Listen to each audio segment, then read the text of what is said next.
Hi dear professor, I hope you are well. I'm Zahra Paya. In this video, I want to explain part 1 for task 3.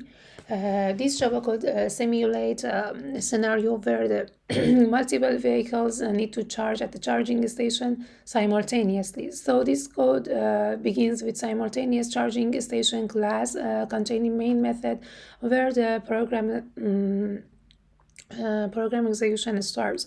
There are two variables here, non-charging stations that represent the total number of charging stations available set to 5, and non-vehicles indicate the indicate the number of vehicles that need to charge set to 10. Here, a loop is initiated to simulate vehicle arriving at the charging station. For each vehicle, a new thread object is created, and a start method is called on each thread to begin their executions.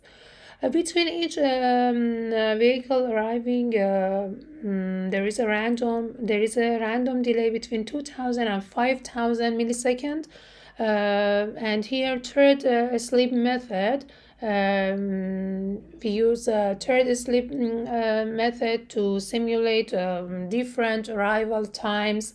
After all vehicles have arrived at the charging station, the program pauses the execution for an hour. During this time, vehicles are assumed to be charging. Once the specified time for charging has elapsed, the stop charging method of charging station object is called. This method stop the charging process, indicating that the simulated hour for charging is over. In general, this code you set up to simulation of a charging station handling multiple vehicles arriving at different times and charging for an hour before stopping the charging process. That's it. Thank you so much. Hello, I'm Faraz here, and we want to explain and go through these line of codes. If we start here. So in the third line, we have the public class parallel charging station, which is a class and public charging station or class name.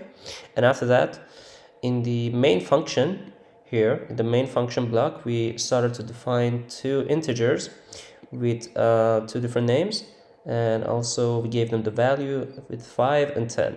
So in the line 8, we defined a charging station variable with the data type of charging station class, and we initialized it, and we initialized it with non-charging station, which had the value of 5. So in the line of 11, we made a new thread with the charging station variable here, and the start charging is a runnable function. So by doing this, and also with the function start, we can go through the start charging and start the process. And after that, in between line 13 and 15, we started a for loop to create new threads with a vehicle and the vehicle that start charging.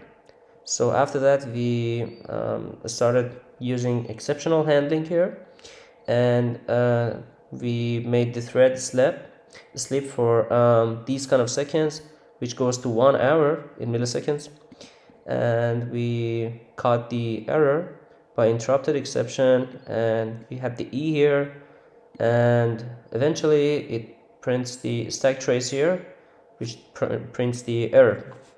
And at the ending line, we have the charging station variable here, and we initialized it by stop charging function here, so it stops the charging.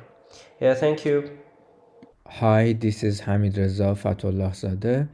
I'm here to explain part of code related to home task number 3. Here I tried to create a public class named multi-thread charging batteries.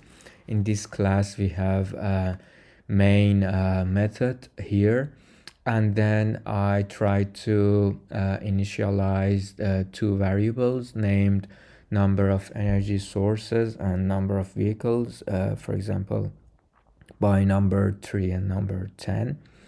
And then I tried to create an instance for the object energy source with the related number of energy sources.